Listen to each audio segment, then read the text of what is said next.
Good evening and welcome to Monsters Among Us. I'm your guide, Derek Hayes. If you're new to the program, my name is Derek and I collect stories about monsters and ghosts and UFOs, aliens, and practically anything considered Fortean. And as luck would have it, tonight is no exception. As a matter of fact, I have an eerie ensemble of encounters, the perfect ingredients for an amazing episode. To kick us off this evening, we begin in the state of Arizona. The following was submitted by Joseph.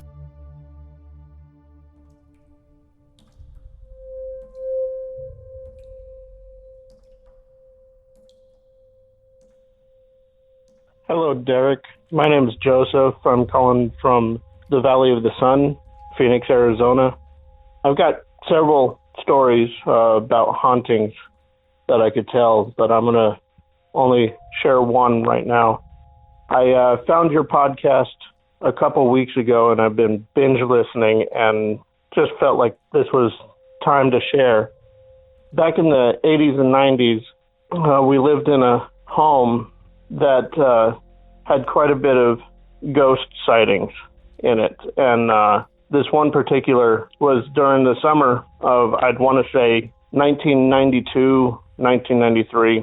I was about 10 years old. My brother and sister, we just got a few cats, and we were up early one morning, and we're playing with our kittens, and out in the living room, we could see my grandmother's old rocking chair, and it had to have been about 5:30 in the morning. We saw her rocking chair start moving and creaking, and it's an old antique rocking chair, so it makes a lot of noise when someone sits in it. It's about dawn, so there's a little bit of sunlight, not much, coming through the window. We could just barely make out the rocking chair, and it looks like it's rocking back and forth. Sounds like it's rocking back and forth. My brother and I decide that we want to go check it out. So we get up and start headed out to the living room, and my sister tagged along. We kind of pushed her out into the front, and when we got into the living room, the rocking chair immediately just came to an abrupt halt. Then we heard a loud bang in the kitchen, and then sunlight filled the kitchen. We went into the kitchen and saw the back door was completely wide open. And what makes it really strange is the chain on the door that we had on the back door was swinging, but it was still attached to the wall. It was swinging. And the deadbolt of the door was still in the locked position, but yet the door frame had no damage to it at all. My parents heard the noise. They got up. They wanted to know what we were doing. We told them the story. They at first didn't believe us, and then the bang we found out was from one of the cabinets slamming shut.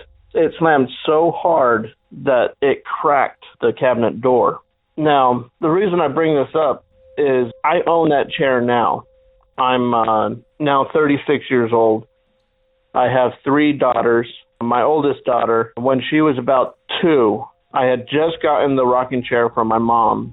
And my oldest daughter was talking to, I assumed was her imaginary friend, until I told her that it was time to go to daycare. She says, "Okay, Grandma, I gotta go." And the only person that she called Grandma was my wife's grandmother, so my daughter's great-grandmother, who was still alive. I texted my wife and told her, you need to contact your grandma and see how she's doing. And grandmother, turns out, was okay. We think that our daughter was talking to my grandmother who had passed years before my daughter was even born, years before the rocking chair incident when I was 10. But that rocking chair just had a bunch of things happen with it. Nothing happened before we got the rocking chair in my old house. Then a bunch of stuff happened once we got it. When I grew up and I moved into my house now, nothing happened here until we got the rocking chair. My daughter talking to her quote-unquote grandma, I still don't know whether she was talking to an entity or anything, but I do know that shortly after that incident, I also got a desk from my mother that wasn't put together fully, and it had the space where the keyboard sits, the tray that slides in and out, underneath the desktop. And so that was sitting leaned up against the wall in my den, which has hard tile floor. And it was leaning up against the wall. The tray that holds the keyboard was at the top, and it was on the outside. So if you can picture this, it's leaning up against the wall. The tray is facing outward, not towards the wall. I was home alone. My wife took our girls to her mom's, and I wasn't feeling good this day. And I was sitting on the couch in my living room, and I just heard this loud crash in my den. I go in there, and the desk top was now laying flat on the floor with the keyboard tray underneath it. So it couldn't have slid like people would normally think, it's slide on the tile and down the wall. Well, this literally had to be pushed up and over because of where that keyboard tray was sitting. So, yeah, that's my story. I do love your podcast. Can't wait to hear what you think of this. Thanks. Thank you, sir, for the submission. If you're even a casual follower of the paranormal, you may be familiar with the concept of haunted furniture.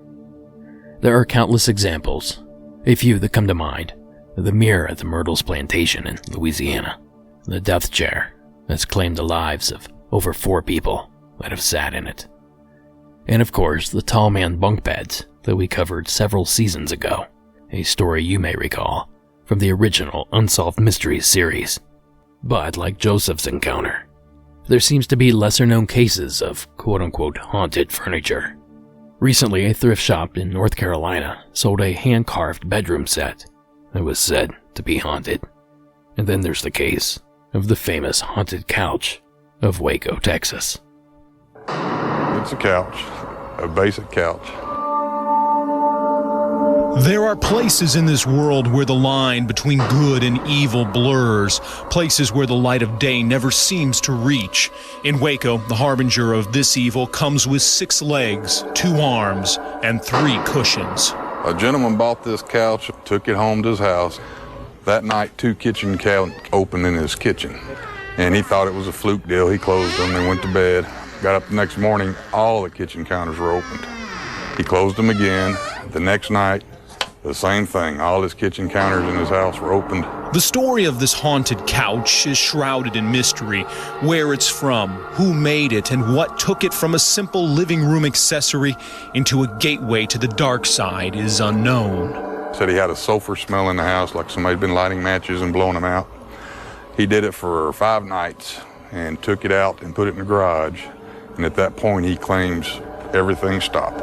But the story of this couch and the horror that it wrought on one family is, at least according to legend, all too real. So he returned it to our store, came in and said, sell it for whatever you can sell it. He said, the sofa's haunted. I don't want any part of it. Get it away from me. He came in and left in a big hurry. I've advertised it now as a haunted sofa, ? At $249, the couch is still for sale. It comes with no warranty, just a warning. That clip comes courtesy of KWTX News 10 out of Waco, and I encourage everyone to check this clip out. Apparently, after they featured the story, strange things began to occur in their studio. And let me tell you, I know that feeling. I've linked to that video in tonight's show notes if you want to take a look. Now, Joseph, my suggestion would be to trace the history of each of these items. Was your mother the first owner? Well, if she wasn't, well, there's your lead.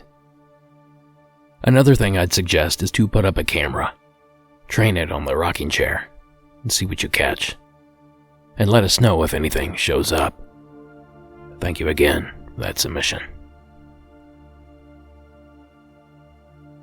Now, our second entry tonight is subtle. But if you let your imagination run just a little bit, well then, this could be a literal nightmare. The following is Rob's submission from the Keystone State.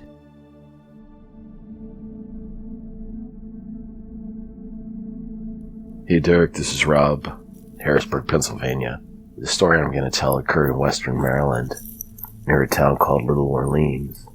Back in the late 90s, middle 90s, my then wife and I used to have a hobby of mountain biking up and down the C&O Canal. The C&O Canal was a long canal that ran from the end of western Maryland all the way down to Washington, D.C., so it was about 200 miles of trail. Most of it had fallen into ruin, so mostly you were just riding in a wild, next to a ruin, filled canal. But it was a very creepy place. There were some very creepy places along it. There's a labor cemetery, and there is another tunnel that you ride through. We had heard of this place called the Indigo Tunnel. I'm not 100% sure where we found out about it at first, but it was an abandoned railway tunnel that was parallel to the C&O Canal. So we decided to go and check it out. Some reason I had this idea that we should ride our bikes through it, that would be a really cool thing to do. I was in my mid-20s, so that probably explains things. Not all that bright. So we find the end of the tunnel, the northern end of the tunnel. It was fall, I think. Say cool, but not, really cold out. And the tunnel's all fenced off, but we managed to put our bikes over the top of the fence and climb over and get inside with our bikes. Now, it's a really huge tunnel inside, and it's not like you would think a train tunnel is normally, like all bricked off and smooth inside, like you would see in an old Bugs Bunny cartoon. This is just like a lot of timbers going straight up and capped off by these huge rafters in the roof. And in between the rows of timbers are these pockets that go back into the wall and the rock that you can't really see into. So, extremely creepy place. And the tunnel is at least like a mile, I would say a mile long. So even though you can see the light at the other end of the tunnel, it's only just a pinprick of light way down beyond.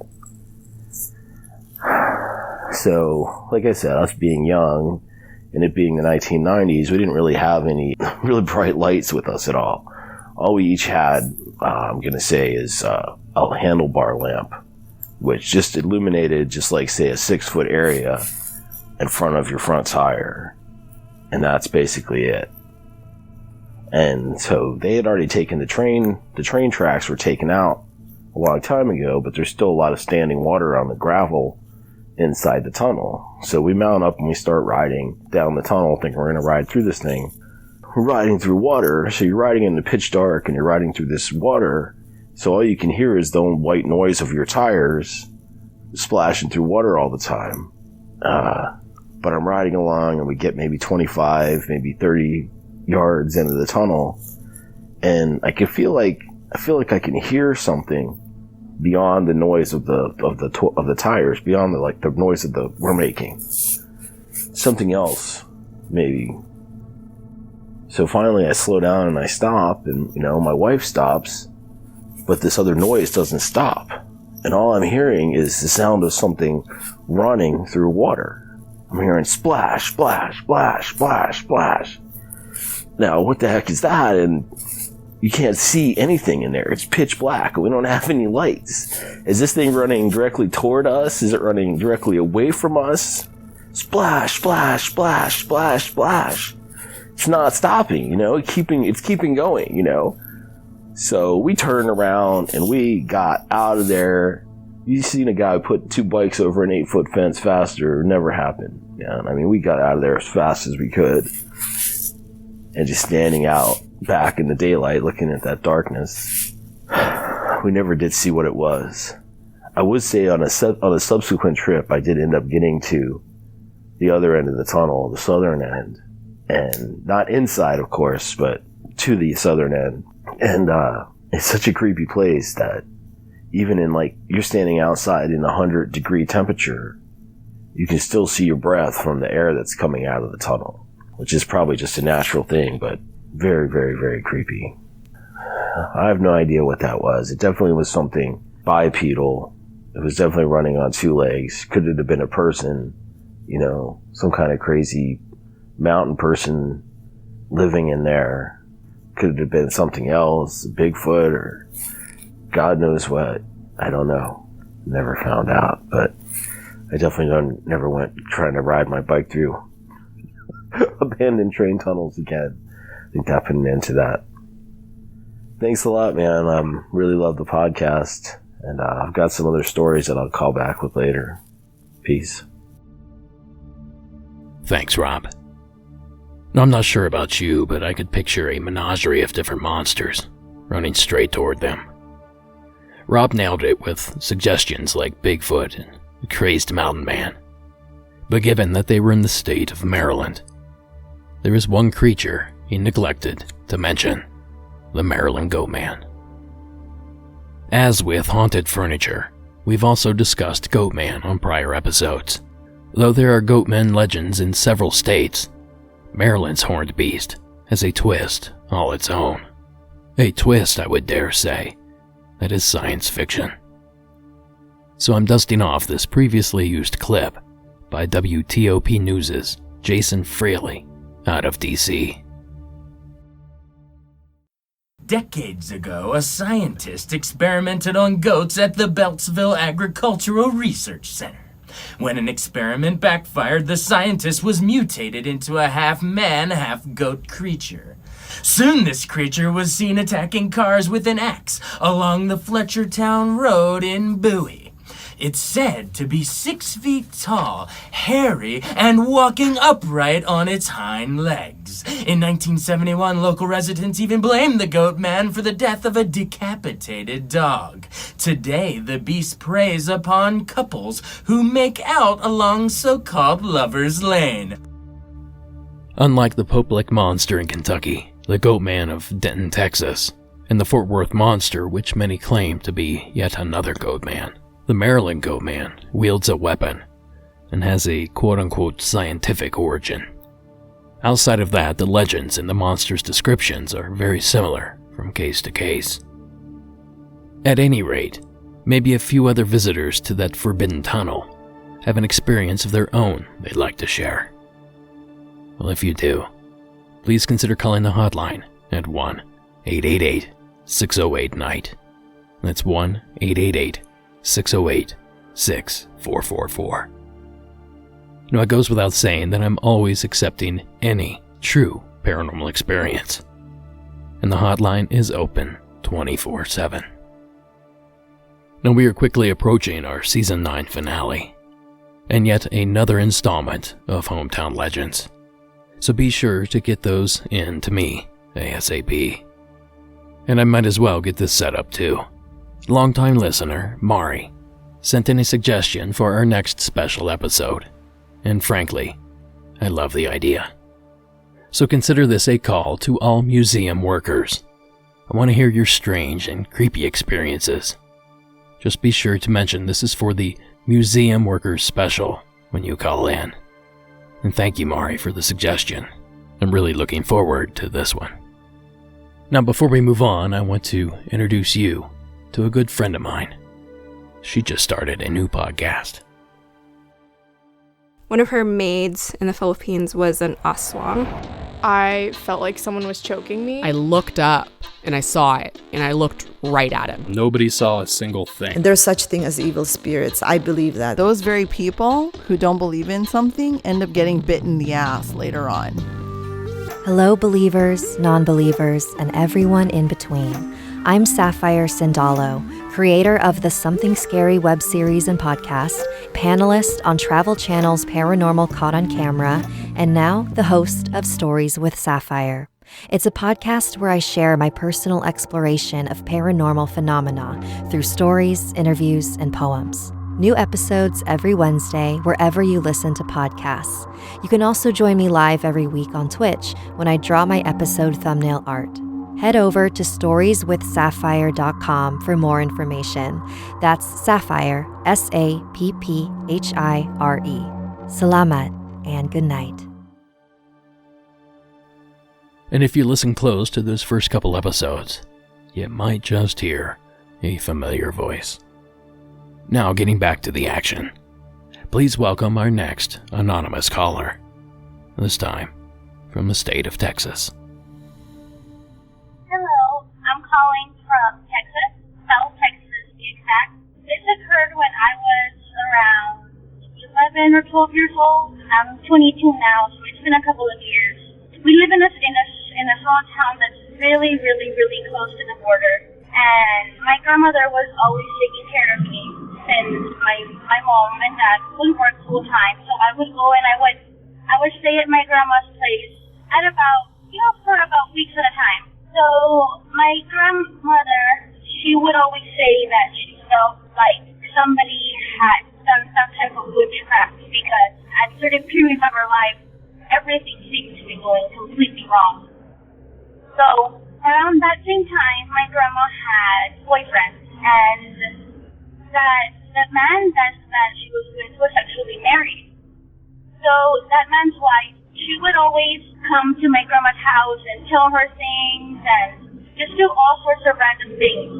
So then I remember that I was inside the apartment, and my grandma and the lady were arguing outside, and that the lady told her that she was going to do something. She was like, I'm not just going to leave you with him. You're going to have to suffer through it. So then, but a couple of nights later, we were there, and it was a very small apartment. So we would sleep together in her room, and it was very, very late. It was about 1 or 2 in the morning. We would go to sleep around 10, so we were already asleep when we heard knocking. And we could hear the knocking everywhere. I could hear the knocking coming from the door, from the windows. It felt like it was even coming from the roof. There was just so much knocking. I remember I woke up and my grandma was like, yeah, I can hear it too. And then she told me, don't get up and don't make any noise. So we were there, and the knocking went on for like half an hour. Just vicious knocking. Like if somebody was trying to get in the house. But there was no noise or anything. It was just the knocking. So then my grandma finally got up and she's like, you stay in the room, and I'm going to go in and see what it is.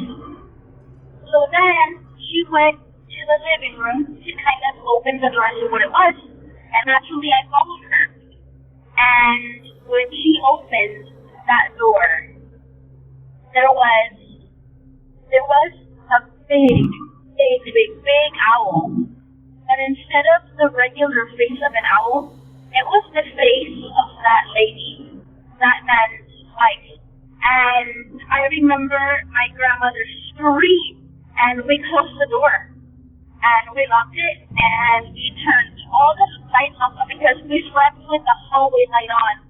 We turned all the lights off, and we went straight back to the room, and we locked everything. We were so terrified that we didn't even mention anything. We never talked about it again. But yeah, I mean, that's the story. After that, I didn't want to sleep there anymore, so I slept at one of my aunt's houses. But my grandmother, she would talk to my mom about it, and she would tell her that the knocking went on for nights at a time. So yeah, that is my story, and I'll be submitting more in the future. I love the show. Bye. Thank you, caller. That was a wild tale. A few things stuck out to me with this one. if even half of what our caller claimed happened, then a curse is pretty much the only option we have to go to, especially when paired with the woman's threats. I also couldn't help but notice that we are again talking about owls in the supernatural light. Is there something buried in our subconscious that we should be aware of with these strange nocturnal birds? Or is this simply anthropomorphism, or assigning human traits to animals? But if that's the case, how do you explain the owl's strange behavior? And my final point here is, we have to go back to last week's episode where I discussed the strange goings-on at my grandparents' home when I was a kid. Just like our caller's submission, the experience from my childhood included what seemed like slaps on the roof and sides of the house. Is that another coincidence, or was my family under some sort of curse? And are owls somehow, or for some reason, attacking houses, flying into them, smacking the sides with their wings and talons? I mean, I suppose that's one way to explain both our caller's experience and the one of my family's when I was a child.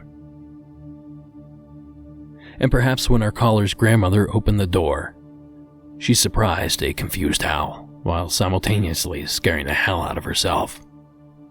Seeing the woman's face in the owl could be explained with hallucinations caused by fear, possibly guilt. I've always heard of that sort of thing happening, but I don't have any medical proof. Either way, these suggestions are just that, suggestions. I was not there to experience this, so maybe I missed the mark completely. So thank you again, caller, for taking the time to share that call. Before I start our next entry, a huge thank you to everyone that left great reviews over the past month. A boost like that will attract all sorts of new stories, listeners. Now this episode is very creature heavy, just the way I like it. But it's not without its other paranormal staples. To prove my point, please welcome Larry and his UFO story from the state of Missouri.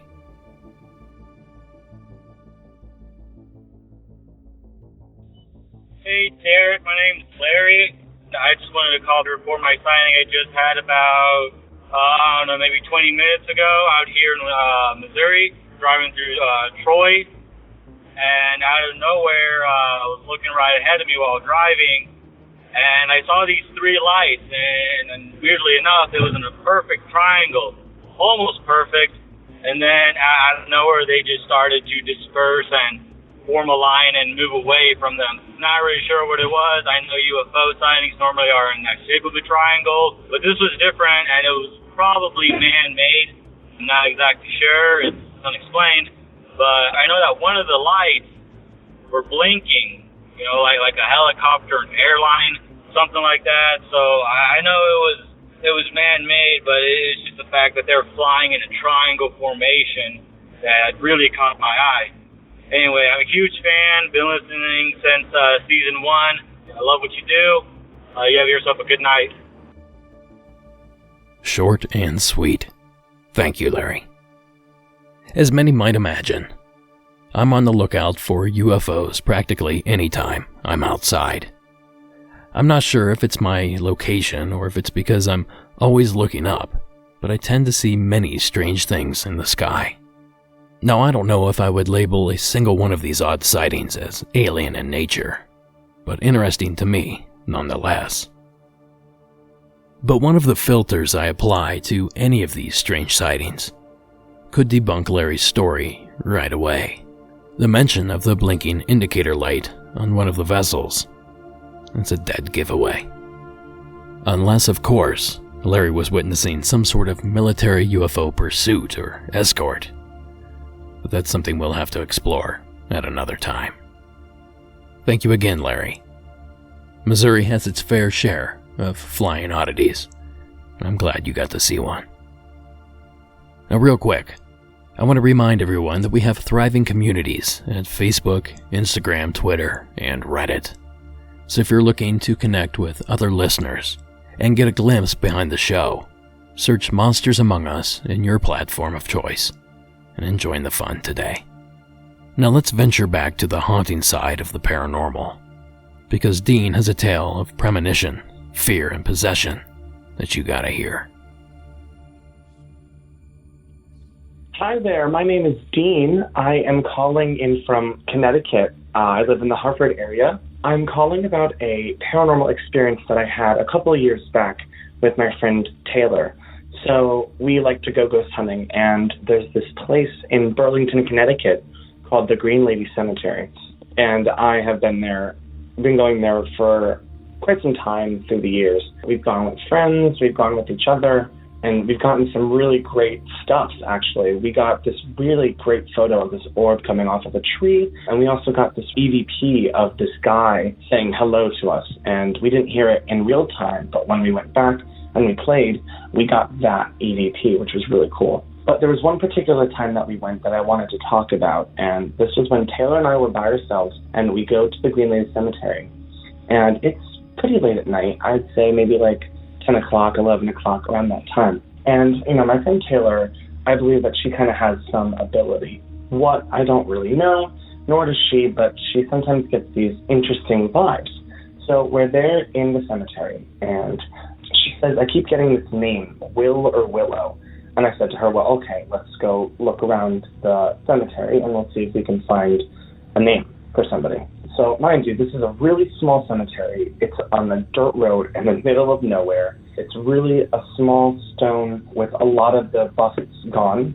It's really just kind of ruins of what used to be a cemetery. And we're going around, and, she said, I'm looking for Willow, something like that. So I go over to the ground, and there's not many headstones. So I go down, and I brush off the dirt on one of them. And lo and behold, the first one I come to, the name spells Ann M. Willow, W-I-L-O. And I was like, okay, if she wanted to spook me, she would have came here hours beforehand, put dirt and grass and whatnot onto this headstone. And then I'm like, okay, well, maybe we could try something else, see what else happens, what else comes up. So we're sitting there in the middle of the cemetery, and I have one of those gigantic flashlights, and she's sitting next to me, and she's just like, I'm not really getting anything. And I'm like, okay, take your time, no worries. We'll go through it and we'll see what happens. So we're sitting down, and she has her eyes closed. She's very quiet. And then I turn off my flashlight and I close my eyes. And what seemed like an hour later was only seconds, but all of a sudden, Taylor jumps up, screams bloody murder, and her eyes are staring forward. Her mouth is agape. She's not looking at anything except the cemetery, and she's screaming at the top of her lungs. And I look at her and I scream, Taylor, we have to get out of there. So we're running, bolting to the car. We get into the car, and I sit in my side, and she sits in hers. And she's giggling, and I'm like, why are you giggling? And she looks at me and she goes, why did you take me out of the cemetery? After talking to her that night, she said she doesn't remember anything of our paranormal encounter. And she doesn't remember screaming. And I still ask her about it, and she doesn't seem to know what happened. Only I do. So I said to her, we're never going back there again. I was like, that's the final straw. But what I thought was kind of, just an abandoned little cemetery seems to maybe have something darker, and I don't want to risk it, so I told her we're done there. That's my experience, my last experience with the Green Lady Cemetery in Burlington, Connecticut, and definitely will not be going back there anytime soon. Love the podcast, really enjoying it. My friend Taylor actually was the one who told me about it, so keep it up, and I'm looking forward to listening to more. Thank you so much. Thank you, Dean. I think a terrifying cemetery experience is required for all paranormal enthusiasts. It really seems like everyone has their own story, almost a rite of passage. Now, as for Dean's, I'd be interested to know if there are any other reports from this particular cemetery. If so, do they align with Dean and Taylor's? And how about you Connecticut listeners? What do you guys know about all this? Thanks again, Dean, for sharing your entry. Alright guys, I have a couple more to share with you guys before we close this chapter. And they're both nice, plump, ripened examples of horror and terror. But real quick, If you're looking for additional content, please hit up our Patreon.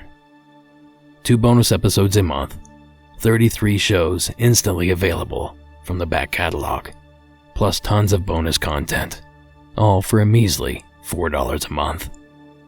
Just search Monsters Among Us Podcast at patreon.com and sign up today. Now, let's get this thing back on track. Next up is a call from Skylar in the state of Oklahoma. Let me tell you, this one is nightmare fuel. Hi, my name's Skylar, and I just started listening to the podcast, and it made me think of something that happened to me about 4 years ago. So this would have been the spring of 2016. I grew up in this little town in Oklahoma where basically we had a Walmart and a bunch of churches, but not much else. So if you wanted anything nice, you had to go out of town. And me and my friends had gone to a city about an hour away to pick up our prom dresses, and we were on our way home, and you had to go through another city between the one we picked up our dresses in and the town we lived in. But once you got to that second city, there was a shortcut that was kind of an old country road that you could go down that kept you off of the main highway, which we tended to do a lot because you could drive fast or you could drive slower and you could have discussions and you didn't have to deal with all the traffic. And so we're driving home, and I don't know what you know about Oklahoma weather, but this is April, and so our weather changes constantly, and what had started out as a nice sunny drive turned into this dark, rainy, miserable, pouring rain. So I was driving, and we're going down this road, and it's kind of windy, and me and my friends had always been super interested in supernatural and paranormal, and we used to try to tell each other stories to scare each other. And she was the person I would go to her house, and we would convince her mom to rent us scary movies and stuff like that. So we were always trying to one-up each other, and I had recently heard about skinwalkers, which the area of Oklahoma that I grew up in, there's a lot of Native influence, but skinwalkers aren't necessarily always associated with the tribes where we live. And I am not myself Native American, but my friend is, so I was asking her if she'd ever heard of it or anything similar.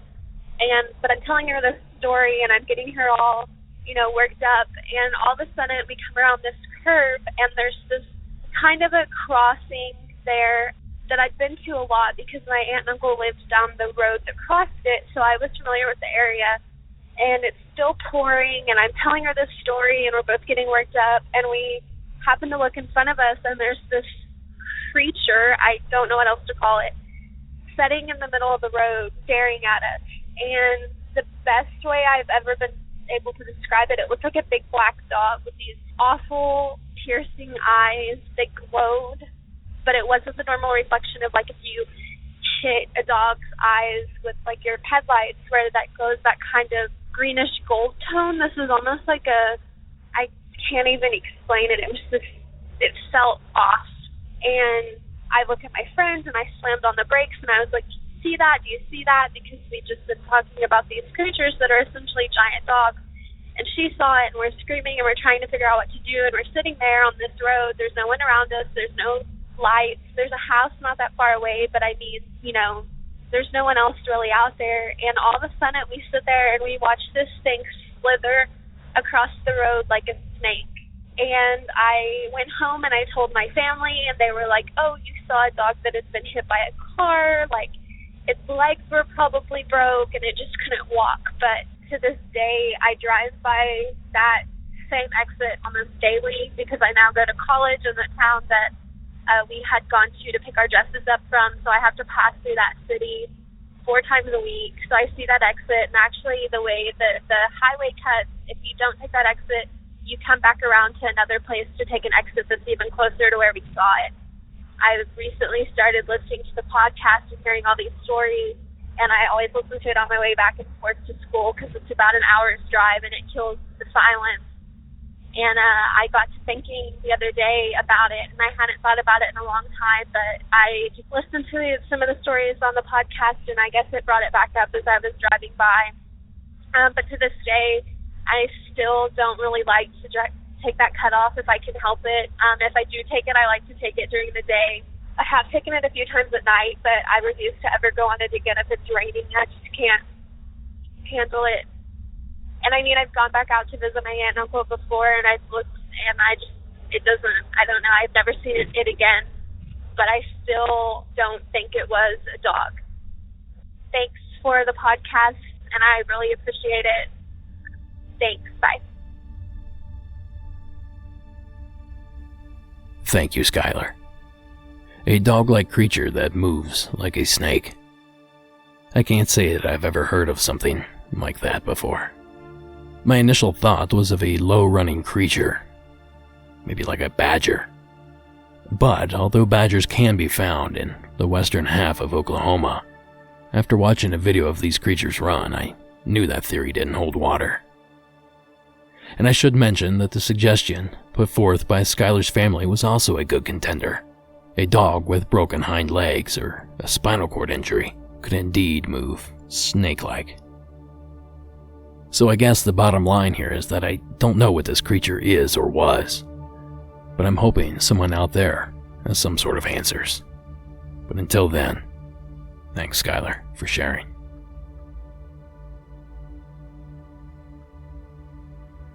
Now a quick correction to last week's episode, in regards to Erica's entry about a kangaroo-like creature. I tossed around the theory that she could have seen an upright walking bear, and many of you were not having that. I received at least a dozen complaints from people about that comment. Yeah, I agree with you. I know bears do not have kangaroo-like tails. That part just slipped my mind while writing the script. But thank you guys for keeping me honest. Alright. With this last call, I argued with myself for about an hour on whether or not I should use it. There's nothing wrong with the call itself. It's amazing, actually. But the issue is that it comes to us from Mikey in Idaho. Now, if that name sounds familiar, it's because we featured Mikey on Season 9, Episode 12, with a story about a drone-like UFO that spied on Mikey and his friends at a bonfire. So that's the dilemma. I have hundreds of calls in the bank, and I want everyone to get their turn. But this story is too good not to share. And in a roundabout way, it actually ties into his previous entry. But then I remembered this is my show, and I can do what I want. So ladies, gentlemen, monsters, please welcome Mikey to the program.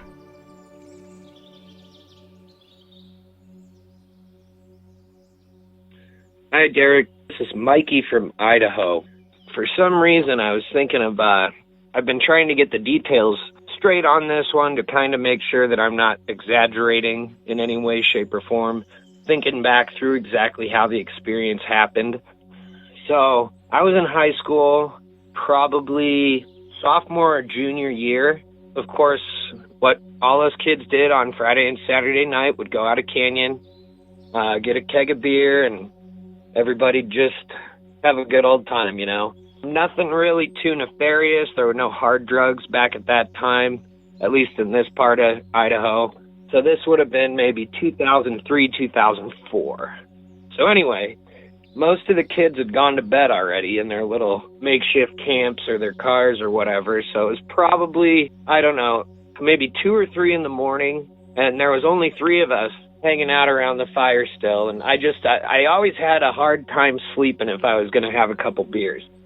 So it was me and my friend Jed and my friend Ian, and we're just talking about all sorts of, paranormal, UFOs, looking at the stars, seeing satellites go by, and what if that, we were kids.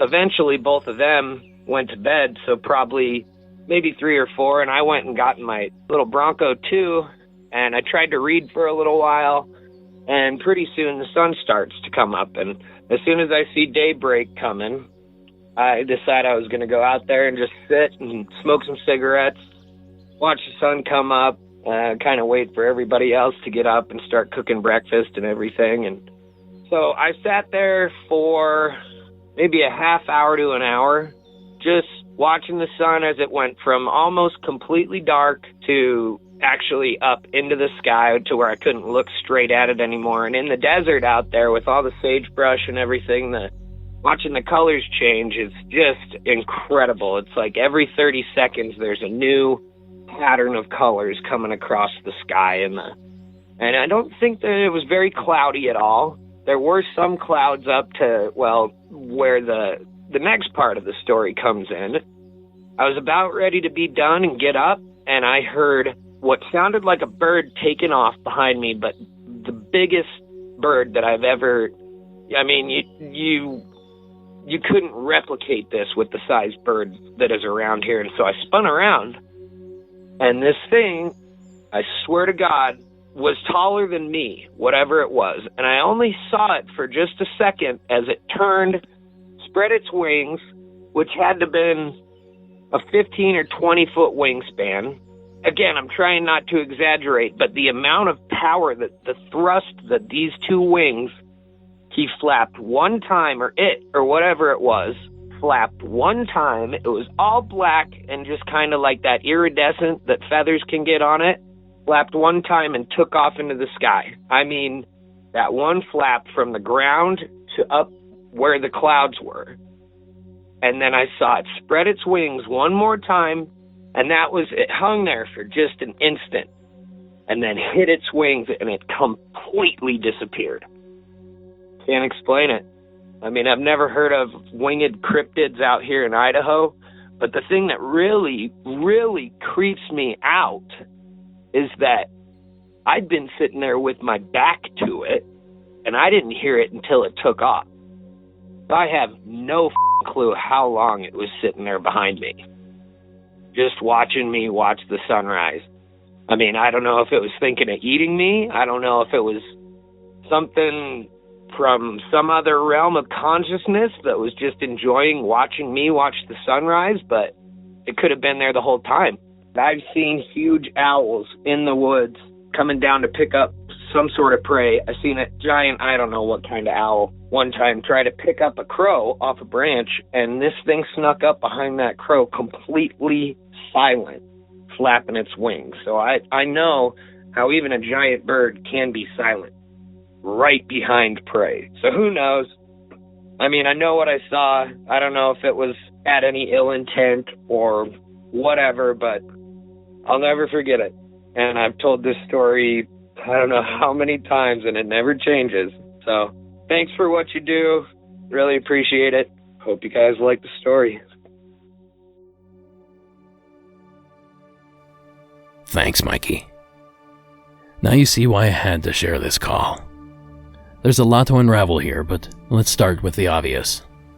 What the hell is going on in Idaho? That state is quickly becoming a Monsters Among Us submission hotspot. Secondly, there are so many red flags here that make me think this wasn't an ordinary bird. First, the fact that Mikey was able to be so close to it. Even large birds are careful to avoid humans. And as Mikey explained, he was smoking cigarettes the entire time.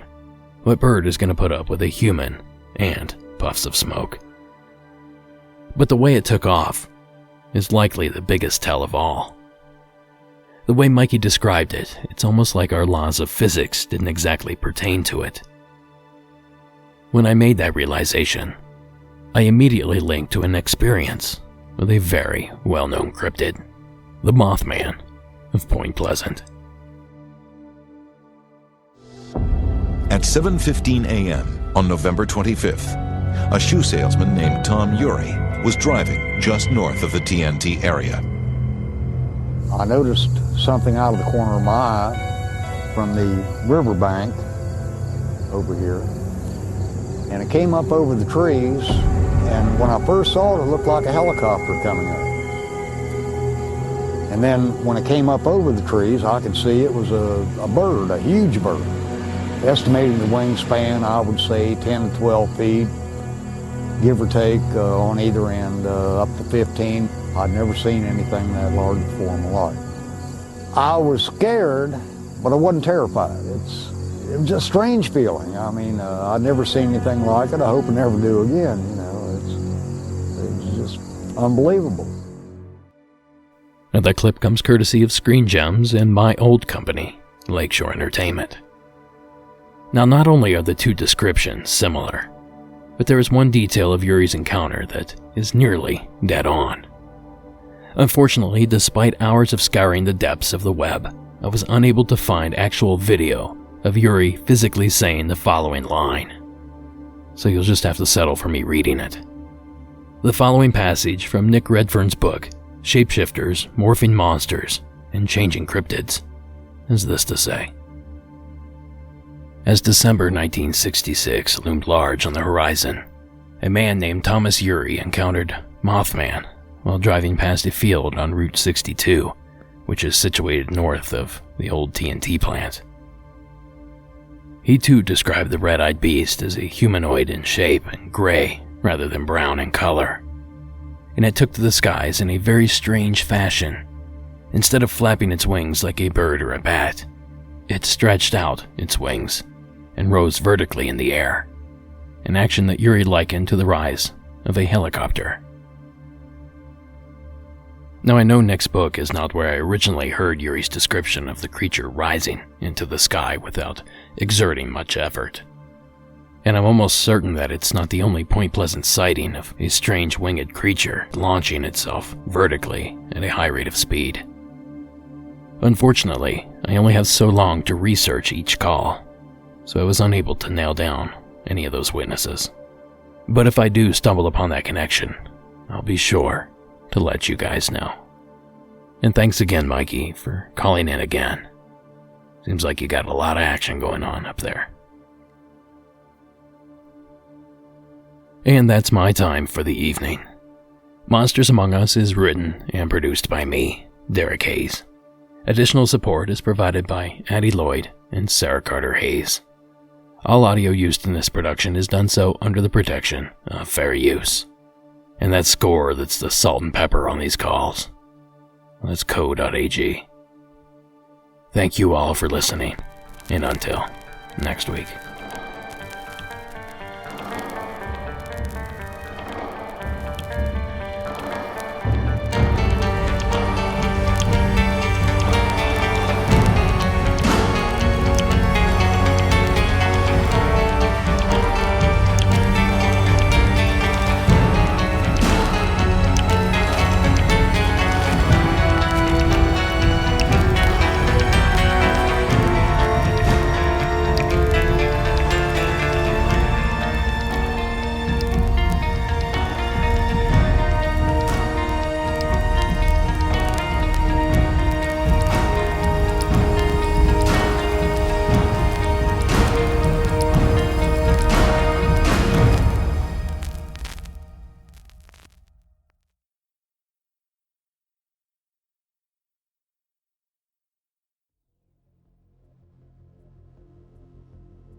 Okay, for those of you that were upset that Mikey has seen so much airtime, you're about to flip your lid. Because tonight's bonus entry comes to us from, you guessed it, Mikey, in the state of Idaho. Hey Derek, it's Mikey from Idaho again. I was just thinking about it a little bit, and something struck me that I never really thought of before. There's an Air Force base really close to where we were having our little canyon party. And I have seen with 4 friends as witnesses. It's weird, actually. One of those friends was Ian that I had talked about earlier.